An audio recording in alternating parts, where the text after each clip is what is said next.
Hi everybody, welcome to the Purpose People podcast. Today we've got Evan Sellick Hello, good from morning. Clothing View. Yeah, that's me. Good morning. Good, that's always the hardest bit, just to remember and get it right. Yeah.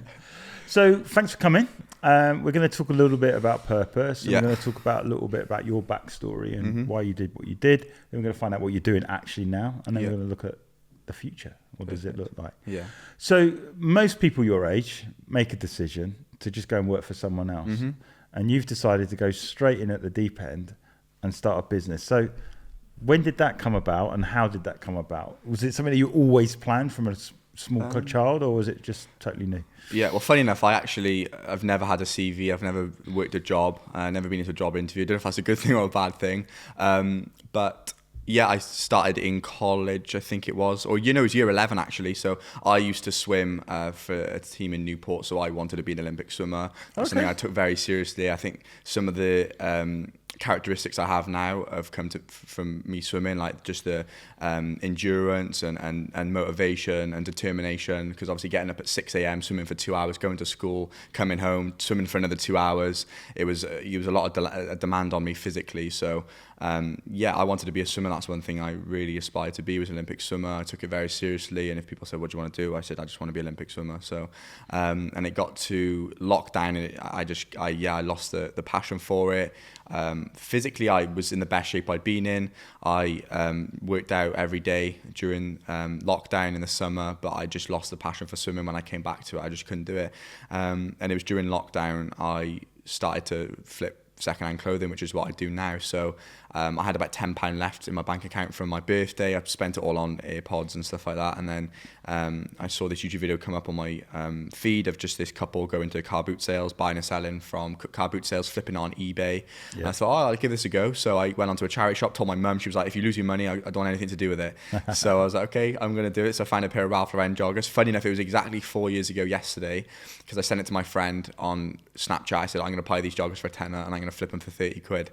And lo and behold, I did that, and I just rinse and repeat then from June, July, August, September, October, November, so all the way through to winter. And then from there I just built up a few hundred quid, bought my first bale. So I found some online vintage wholesalers, bought some Ralph Lauren Tommy Hilfiger clothes. From there, just rinse and repeat. And then that winter, I found a good supplier for North Face puffers. Do you remember the big puffers, the multicolored ones? Yeah, I remember seeing them everywhere. Yeah, so, and I got a good supply for those. So I think I was paying about £65 to £75 a piece. So I was able to just spend £1,000 on those and then turn it into £2,000, and then I would just keep doing it, and it really helped me build up some nice cash then. I think by that end of that winter, I made a couple of grand, and then the year later, just grafted out all through the year. And I wanted to buy a BMW 1 Series, my first car, and I think it was December. I must have done about 10k in my first month. Wow. My first ever 10k month, and that allowed me then to go and buy my first car. So let's just go back to the swimming thing. So what was your event swimming wise? My best event. Yeah. I was a breaststroke. I was always a butterfly swimmer, but I started to do breaststroke and freestyle. But I think to finish, I was a breaststroke and front crawler. So I normally 50 to 100 meters short distance, just sprints. And I got to the national level, so I was swimming at the Welsh level, British level. Well, I wasn't British level, but it was like the Welsh nationals, and loads of British teams would come down. Just missed the cut for the Welsh squad when I was 15. Like, that really disheartened me. But yeah, it was mainly sprints, breaststroke and front crawl. So when you said a lot of what you learned in that journey helped you focus in terms of in entrepreneurship now. So what were the top 3 things you found out by swimming that now you're applying to entrepreneurship? Yeah. Because for the listeners, they're obviously, that's an incredible journey, but it's like, hang on a minute, you've gone from like super swimming, being really good at that, and then you've just walked from it.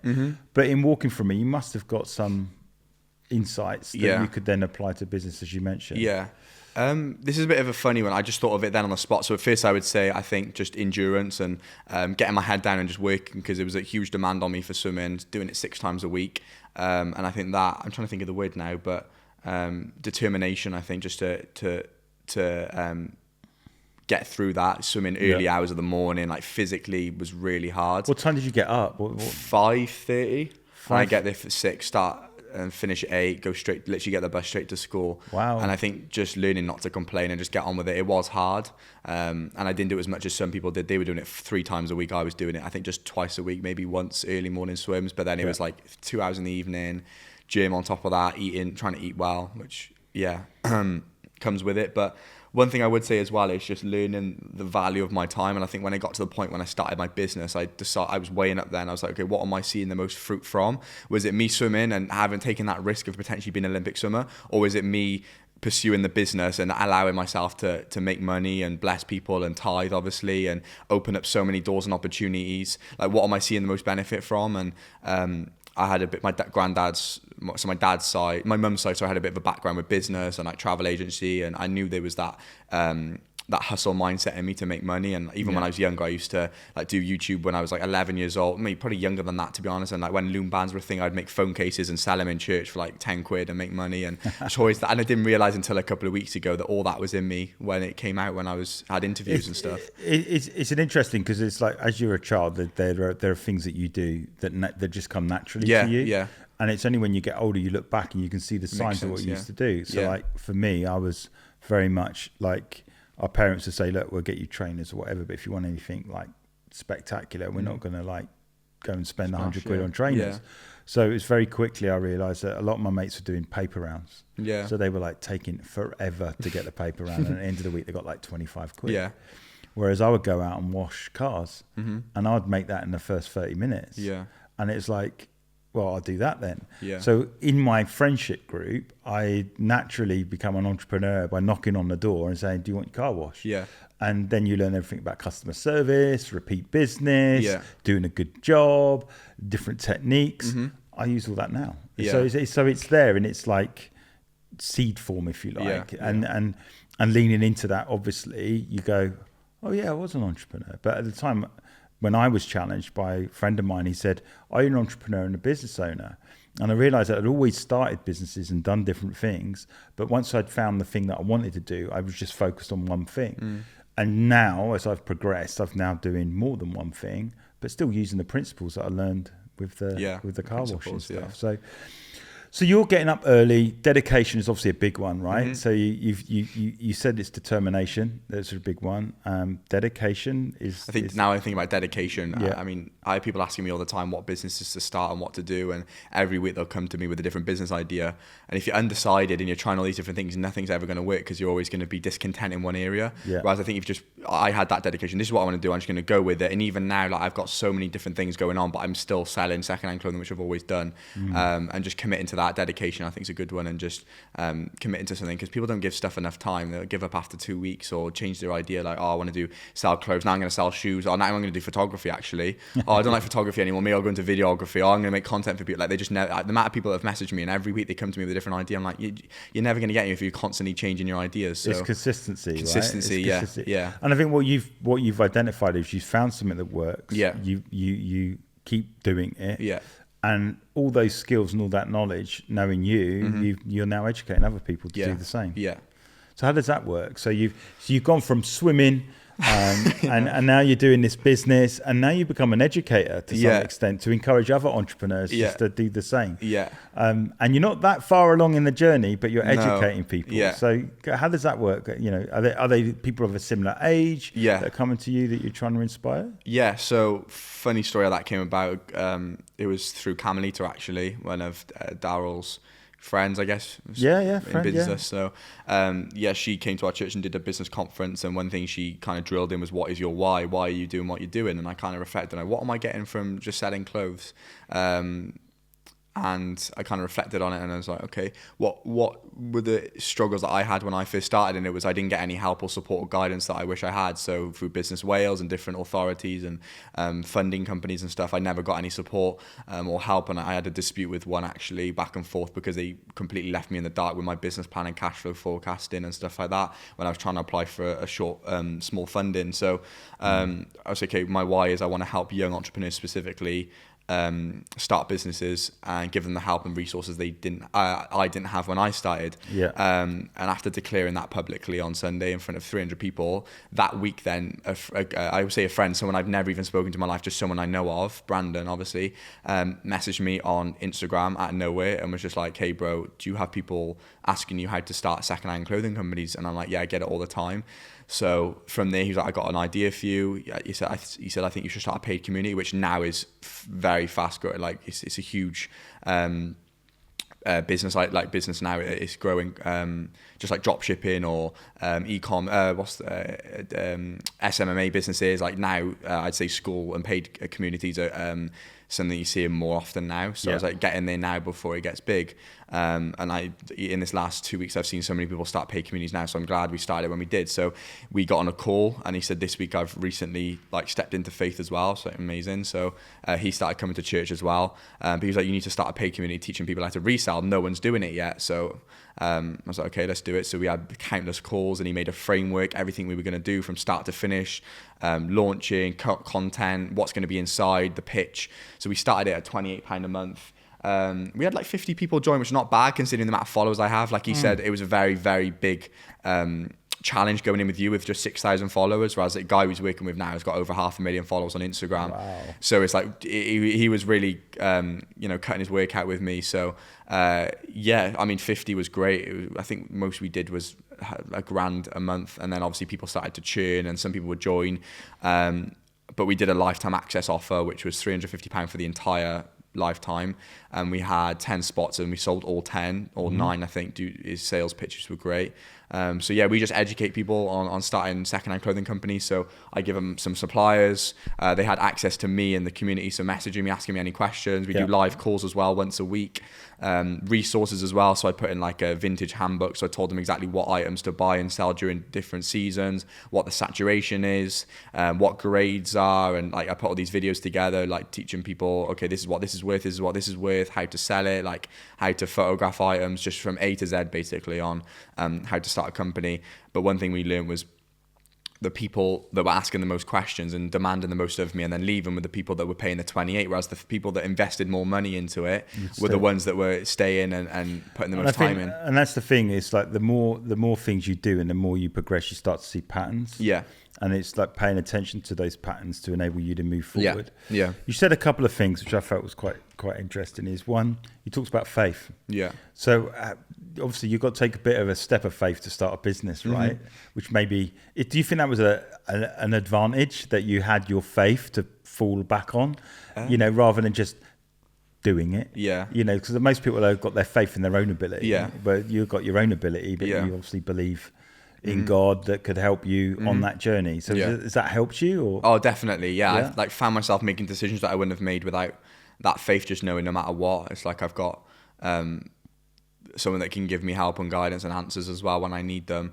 But also when I might not think I need them, it's like, okay, is this the right decision? Am I making the right choice? Is this the unit for me? I mean, I viewed like 6 warehouses before I finally settled on the one, because I just didn't feel at peace about any of them. And sometimes it's not just a clear answer. It's just as simple as, I think you said it, it's like if someone rings you and you roll your eyes, like, I don't really want to speak to this person, then that's when you know you haven't really got a peace about something. Yeah. So yeah, that definitely helped me, and just, trusting God and making the decisions based off what he has to say and not what I think or what I want to do, because ultimately he knows what we want and what we want to do and the things that we want to achieve. So faith was a huge thing, and that's one thing I'd say to people as well. It's like people have put faith in what could happen or failure and stuff like that. When you have faith in yourself and God, you know exactly what you're capable of doing, then you won't be worried about failing, or and when it does come to that, like our community did fail, there was different things we had to change, but we learned from it all. And no matter what happens now, I know exactly what to do. We just make a way around it, we work around it, we alter things, we tweak things. Like you said, everything is just there's patterns, and you learn from those patterns then. So now we've started going into one-to-one coaching and consulting, because we learned that people, when they invest more themselves into it, so they spend more time learning, spend more time talking to you. And those that were paying less were just in it really just to kind of get a gamble and it's £30, we'll just give it a go. So yeah, that's one thing I've learned as well is. Yeah, I think the thing is with faith is that it gets you to start to think beyond just you. So like when you're building something where you've got faith naturally it's about how much impact I can make. So very quickly what you've done is you've got a product that you're selling, as in you're getting stuff and you're flipping it and you're getting it out there. But very quickly you're going, how can I add value? How can I help people do this? How can I help people make a step into entrepreneurship that before those routes might be closed? And I think so often when you start a business, it's if you've got that aspect of faith about you, then naturally it's easier to think beyond yourself. It's naturally to build. It's naturally easy to build more than just lifestyle. Yeah. Because I've seen quite a lot of people start businesses and it's just about betterment. So it's, you know, better car, better house. But there's nothing wrong in that. But eventually that only has a ceiling. That only has a level. Whereas if you want to impact people and inspire a generation of people, that's a lot bigger vision. That's going to take a long time. And it might not just be this one company that does it. You might have 4 or 5. Yeah, that, exactly. Yeah. You know, so this is like almost like your proving ground to getting it going. I find it quite interesting with the whole secondhand clothing market because I was like, growing up, I was like, I ain't going in those shops. They stink. You know, that was And yet, as I've got older, I like go in and have a look round. It's like, Claire, look, there's like this like Hugo Boss T-shirt here for like £5. They obviously don't know what this actually is, and I'm buying it. What charity shops are you going to? I need to know. Well, what we found, this is a bit of a tip. We found is that the more outside of the city you are, and the more sort of, how do you put it, areas where they're countryside, big houses, that sort of stuff. Yeah, you'll find the better quality clothes are being taken to the charity shop. So, for instance, and wealthy areas as well. Wealthy areas. So, for instance, when we moved into Thornbury, or just outside of Thornbury, which is like in the southwest, but outside the city, which is a gateway to the Cotswolds, let's say, we found a secondhand furniture store. And so there was a tip, which everyone dumps their rubbish, but there was this big warehouse full of like furniture. Yeah.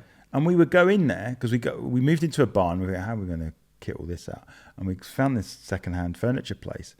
And literally we were buying chairs, sofas.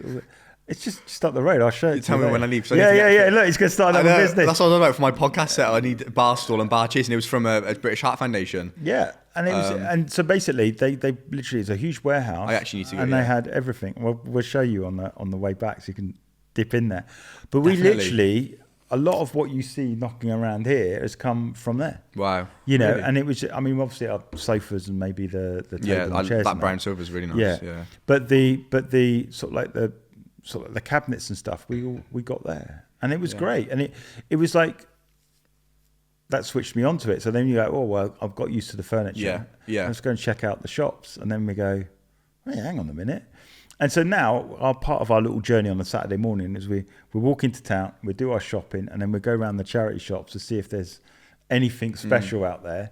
I think Leon got a McLaren top, which must have been worth about 90 quid, and he got it for like 10 quid. Nice, yeah. And, you know, I remember Leon wearing it going, yeah, if you find it, you'll be like, oh, my God. You'll be buying it up. It's a buzz though, isn't it? You get a buzz when you do it, But the thing is, people don't value stuff. No. They buy it and they keep it for a couple of years and they go, and then they just get rid of it. Yeah. Whereas like with your world, with vintage stuff, they can become collectibles. And I think what switched me on a little bit to it is, you heard of Gary Vaynerchuk? Yeah. Yeah, Gary V. Gary V. So he does the whole going to stores, doesn't he? And thrift stores and flipping stuff, or, you know, like yard sales and stuff like that. So it's incredible what we throw away. That's actually still pretty good. Yeah. And I mean, that's that. So like when you're talking about vintage clothes and seeing it, you know what? People pay decent money for this stuff. And some of it's not even worn. Yeah. Sometimes I go in there and I find a top that's not even been worn. Yeah. Yeah. It just didn't fit. Yeah. So they just gave it away type stuff. So yeah. Well, one of my suppliers, he actually has a warehouse because my unit's in like a big open industrial area. So, and the guy next door, I met him, he's 70 and he's just got clothes banks around the UK. And he went to pick one up in Swansea, and a Swansea football player's wife just dropped off all brand new pairs of trainers, like brand new, like Hoka's, Nikes, New Balances. And then he gets all like run and becomes like returns and stuff. So the other day I picked up like 15 pairs of Hoka's, 150 quid brand new, and I buy them off in and I just chuck them on Vinted. And I chucked them on Vinted, and as I was listing them, someone was like, oh, how many pairs of these have you got? And I said, oh, 15 pairs. He said, would you take 500 quid for the lot? And I was like, yeah. So in like the space of 10 minutes, like it's just crazy what people throw away. It is. It's like, but this one man's trash is no man's treasure. He was a reseller, so he was buying off me to resell for more. So I bought them from a close bank who got them for free from someone donated them. He's then sold them to me to make a profit. I've sold them to him to make a profit, and he's going to sell them on to make a profit. It's crazy. And I think the other aspect of this is that, you know, it's that sustainability piece. You know, like people are saying, you know, can we make more? We're very much fast fashion and throw stuff away. And I think what's good is that you're buying older clothes that seem to last longer. Yeah, 100%. And then people are investing in those and they're getting them access to amazing brands that they wouldn't necessarily have. Yeah. But like if you wear a certain brand like Tommy Hilfiger, for example, it's going to last a lot longer than a T-shirt that you buy from H&M for the same price. Definitely, yeah. So it's just, you know, it's just about thinking a little bit differently in terms of like, well, once you've washed it, no one's going to know. No. That's what I always say is like the minute the tag's ripped off it, no one cares if it's worn once or 10 times. No one's going to know. Obviously, yeah, you see like flaws and like different marks and stuff like that. But it's like a car. Like who cares when it's got 2 owners, 3 owners? It doesn't make a massive difference. But even with clothes, there's not much of a difference between someone who's worn it. Like you said, once it's washed, it's washed. And it's like the minute that tag's off, that £100 Ralph Lauren t-shirt is now worth a tenner. Literally, that's all I'll get for a Ralph Lauren t-shirt is 10 quid. So why would you go into House of Fraser or Selfridges and go spend 120 quid on a t-shirt, but you can probably get 10 for that price realistically on Vinted. And there's an abundance of them. They overproduce like crazy.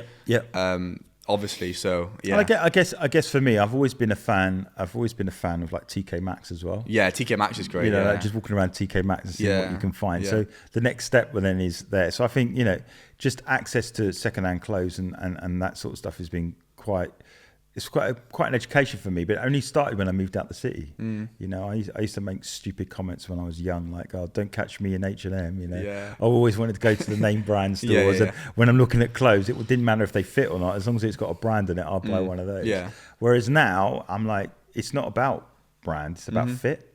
So if it fits well, then that's what you buy.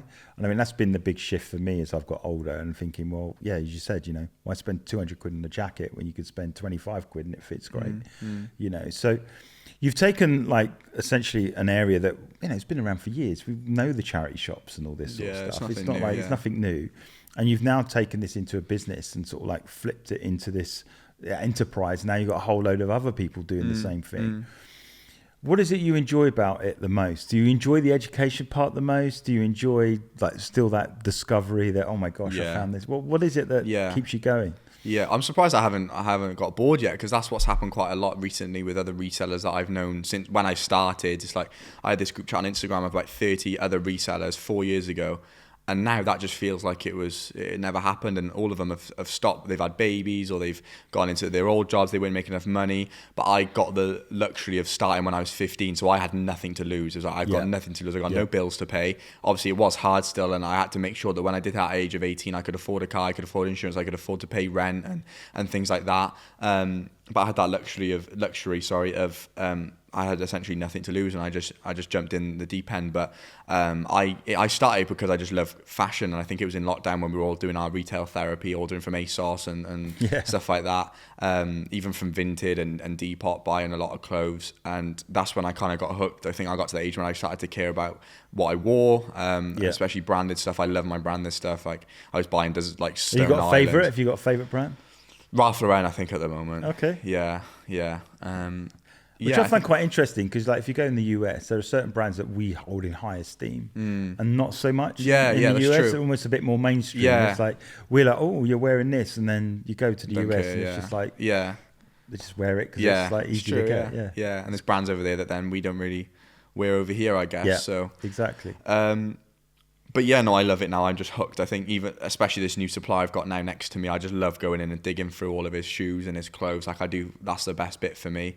But I don't know, the education side is fun as well, and just teaching people and people just wanting to learn and like coming to me and be like, I really want to learn. I respect what you've done. I think the live stream aspect of things has made it really fun as well. Not just because it did get boring photographing this, and I've employed someone now to do that all for me. Just photograph on my stock, listing it for me. And then I got approached by a live stream company this time last year, and that just changed it for me, because I like being in front of camera, and I'd obviously do YouTube and educate people on there, do my unboxings. That's one thing I really enjoy. And And then when obviously this live stream company approached me, I was like, yeah, this is something I like the sound of, just being in a social environment.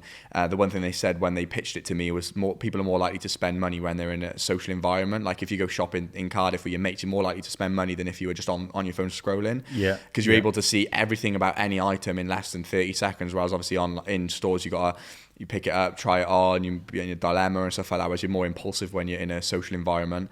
And that for me just changed it. I find it so enjoyable being able to just live stream. So when you live stream, what are you doing? You selling the product? Yeah, selling it essentially. It's like TikTok Live. There was nothing to really compare it to 2 years ago, whereas now it's just TikTok Live, but on a live stream app I could probably show you, but yeah, you just get it up and you've got all the different sellers on there. You just tap on it and then you've got a chat at the bottom. You've got like GIFs. You can...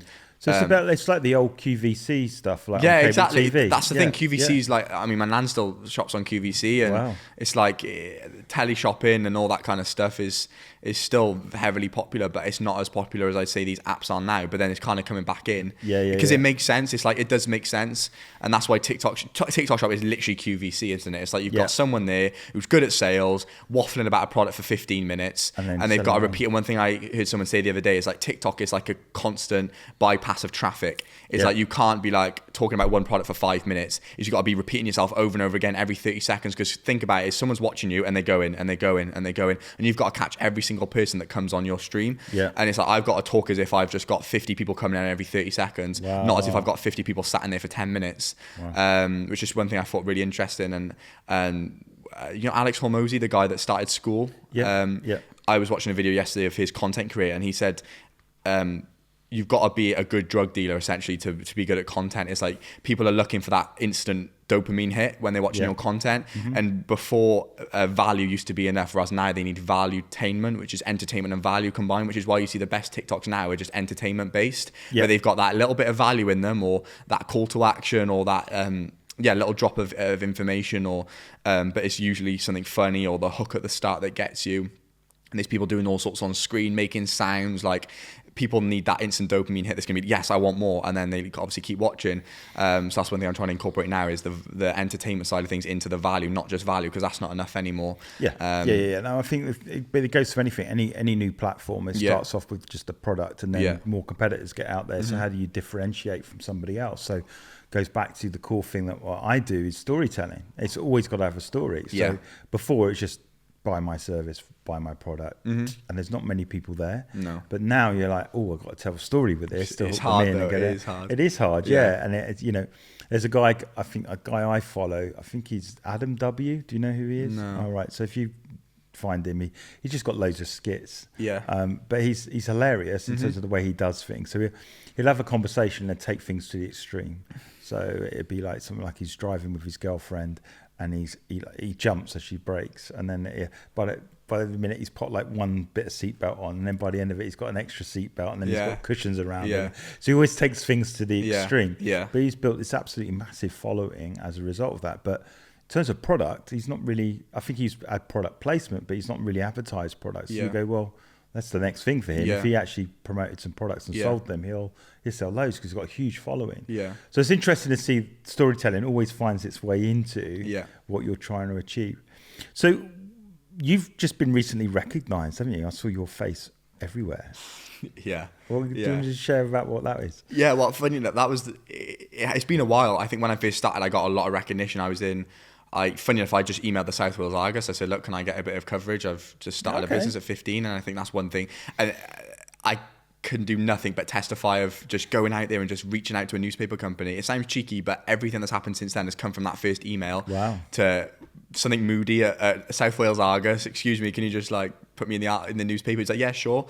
And then from there, Wales Online approached me, and then I got nominated for South Wales Young Entrepreneur of the Year, won that. Then I went on to the business one for the UK. And then it kind of just stopped for 2 years. I think maybe I'm just kind of like the rest now, like 18. You got old now, you're 16. Yeah, exactly. That's what I thought. There's someone started a business at 11. The Young Entrepreneur, the first one I ever went to, there was me and Cenk Oz, this other entrepreneur, and we both finalists, the 2 record youngest ever.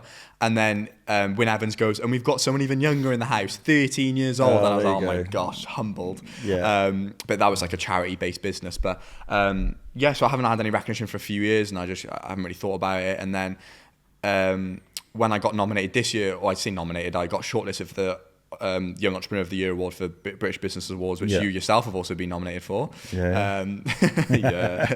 I thought they gave you a press release, didn't they? And I emailed it out to a few different news companies. No one got back to me, but I was going to email Wales Online, but I went through our WhatsApp chat from when he put me in 3 years ago, and he said, sorry, we wouldn't put coverage in the papers for you unless you actually win it. So I was like, okay, I won't bother messaging him this time around then. Anyway, a week later, he messaged me on WhatsApp, hey, Evan, been a while since I last spoke to you. Would you be up for another article? I'm looking to feature you. I was like, I was going to message you, actually. Yeah, so we came to the unit, sent a photographer. So I got to meet him because last time it was just over the phone. So he put me in the Wales Online. I didn't reach out to him. He reached out to me. They put me in, and I just got to preach to him for half an hour as well, which was awesome. And like I got to touch on what my nan did, which I've never really touched on. And then the minute it published, that was it. Like every article they just hooked on the bit about my nan helping me. And I was like, okay, I mean, if that's what it takes to get into the mainstream papers, then it's fine. Well, again, people love a story. Exactly. And it's a generational thing, because you've got old generation and someone young, and there's that inspirational thing behind the journey that older person's encouraging the younger grandson or whatever to just go out and do it. Yeah, exactly. It's a great story. But I think obviously the readers are looking for those stories because they want to find that, hey, that could be me. You know, why don't I go and do it? And I think that's what's quite refreshing about what you're doing, is you're not building a lifestyle business, you're trying to inspire other entrepreneurs to go and do the same. And I think that's ultimately why we do the podcast, is we want to, people that are like sat on the verge, oh, shall I go and do purpose or shall I not? And purpose is really realizing what's in you. So like, for instance, if you've got your skills, talents and abilities and you're doing nothing with them, then you're not really living life on purpose. Because, you know, we all have natural leanings. You know, swimming was obviously yours, but there were other elements there, like that determination, that focus, that sort of stuff. And you've just taken that and just shifted its focus onto clothes and grown. But the thing that excites you is showing other people how to do it. So even just talking to you this morning, you're an educator. The actual business is the journey there, but you enjoy impacting people to go and inspire them to go and do what they're doing. So you're an educator at heart, in a sense. And, you know, and you can make an exceptional business out of it. There's a guy called John Maxwell. You heard of him? No. All right. So John Maxwell, he's that the guy you're telling me about the books? He does. Yeah. So 21 Irrefutable Laws of Leadership. That was it. Worth reading. The Leadership Within You. I do know the leader within you and the leader around you.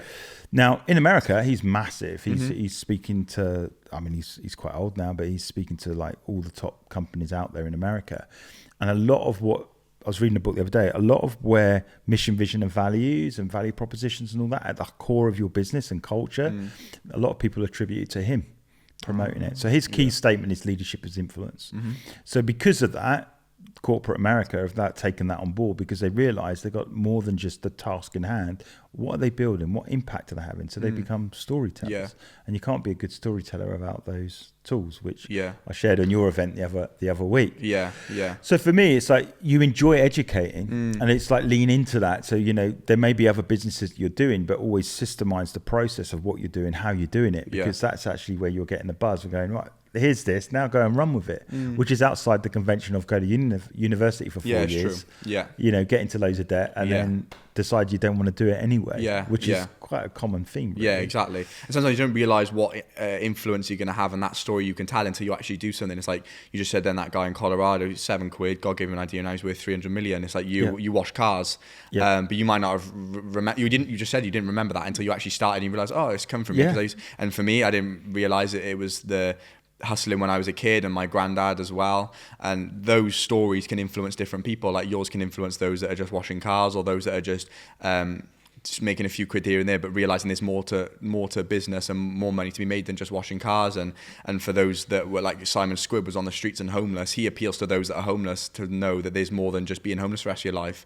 And for myself, it might be those kids out there that want to just have a business idea and want to run with it, but didn't have the resources around them. So each story can impact people, and that's why I was so I'm so grateful to have that kind of spotlight on me, not to benefit me, but to also encourage other people to start businesses, whether it's secondhand clothing or something similar, and just influence people. But it's not, and I think what I quite like about it is it's not necessarily doing something that's never been done before. No, it's nothing new. It's actually taking something that there is a demand for, and then just making it easier or more accessible. Like you said, you've got the live streaming stuff now. You know, you're not getting like St. Peter's Hospice, like charity shop, on a live stream selling their stuff, are you? Right? No. It's a different audience, but the point of it is, that, it's still the same premise of finding a discovery or a treasure and then selling it on or keeping it, or you've used it and you want to get rid of it. And I think that's quite interesting to see that you're taking an old business and spinning it into a modern approach.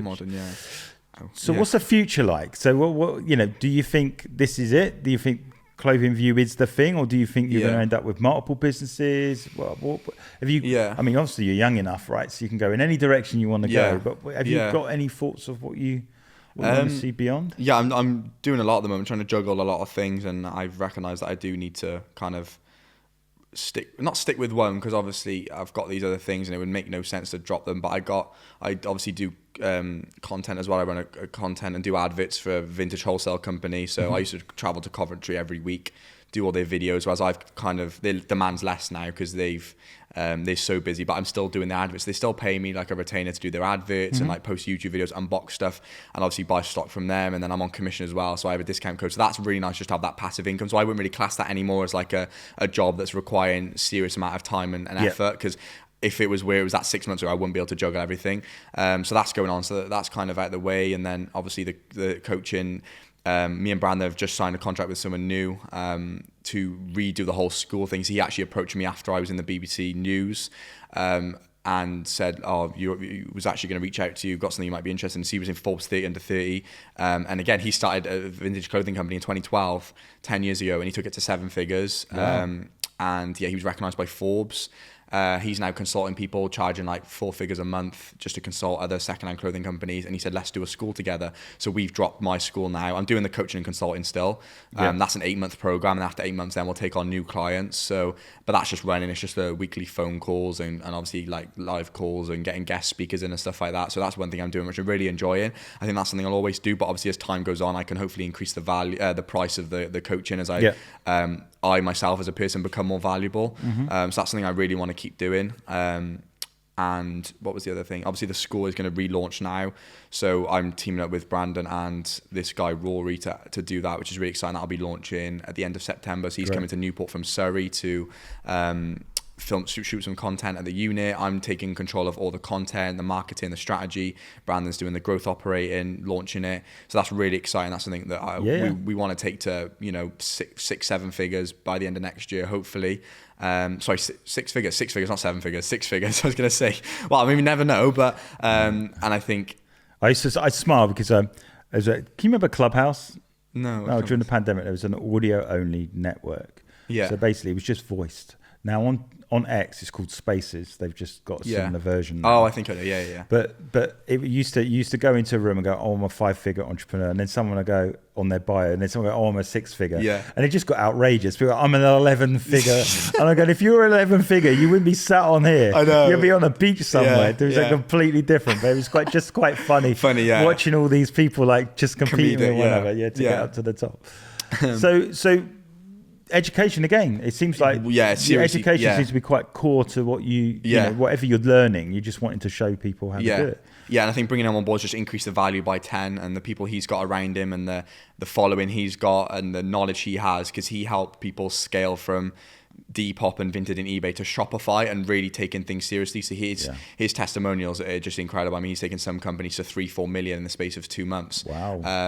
Funny enough, the guy I'm doing the content for, Vintage Wholesale Supply, he works with him, and then a few other companies. He's worked with Urban Outfitters, Tommy Hilfiger.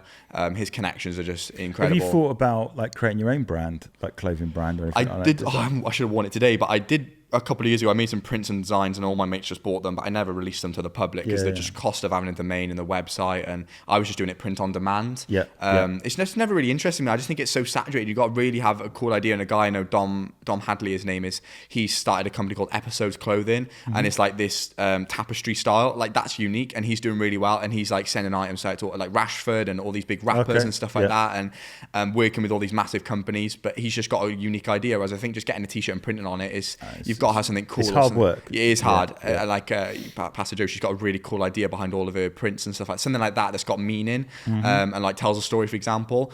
Whereas these designs, it was just plain t-shirts with a graphic on. I think obviously if you market it in the right way and you pump money into adverts and you appeal to the right audience, and don't get me wrong, you can do it. And a few of the guys that I watch on YouTube, they go to brand owners and scale their businesses, and like they'll do drops and do like 6-figure sellout. But that's just because they pump a lot into adverts and target the right audience. So I've never really looked into it. And I think trying to do that while doing the secondhand would be quite a lot. Of course. So, but it would be a cool idea. And I've made t-shirts for myself, and I've made a couple, my new logo I've put onto t-shirts, so I wear those myself. And if anyone wants them, obviously I'll print them for them. But yeah, I think it's a difficult. I respect to any business. No, they reckon. I think the average sort of like time to make a profit in those type of companies is 10 years. So if you've got enough runway to run with it, a fashion brand, let's say that you say it's going to take 10 years before you get there, and not many people have. So that's why the print on demand is great. Hard. Or as you said, you come up with like an iconic thing that everybody wants. Lance Armstrong's probably the sort of like wrong example, but he had that yellow band, Live Strong, and all of a sudden everyone's getting these Live Strong bands, and all of a sudden a whole industry was birthed out of it because everyone's got different color versions of it. But it started with that yellow band where I had Live Strong, the rubber band that you got, and then all of a sudden the whole industry birthed. Everyone's got their own, and so everyone's that's how it started, right? So that's how they got traction behind their charity. Obviously it didn't turn out to be playing straight, so to speak, but that's another story. But the point of it is that there's always an audience out there, and I think you obviously found a bit of a niche for people going, hey, I want to do this, I want to scout, I want to learn, I want to invest in myself, and I'm young, and I think that's what's quite inspiring to me, is to see that university's not a problem. I get it 100%. If you want to be a doctor, then go to university. You can't make that up. Exactly. You can't make it up as you go along. You're going to need to know certain principles. Well, just trying out how to fix someone's that didn't go quite well as I planned. You have to get someone else in. You have to learn. But like within like building the business and starting a business is just giving that thing of just going for it. Just that thing of washing cars, that thing of doing paper rounds, that thing of posting leaflet. There's so many things that you'll learn that I've got lost along the journey where people just shy away from it. That's one thing I was going to say. I come up to what question it was, but it was about what I'm going to do in the future. I think either way, there's so many doors, and as you start, doors will open, different opportunities will come. Like I could have gone into the brand clothing brand side of things when I started printing t-shirts, or I could have gone into just education, or I could have just started selling shoes. Like there's so many different doors that have opened. I could have just run with YouTube and stuff like that.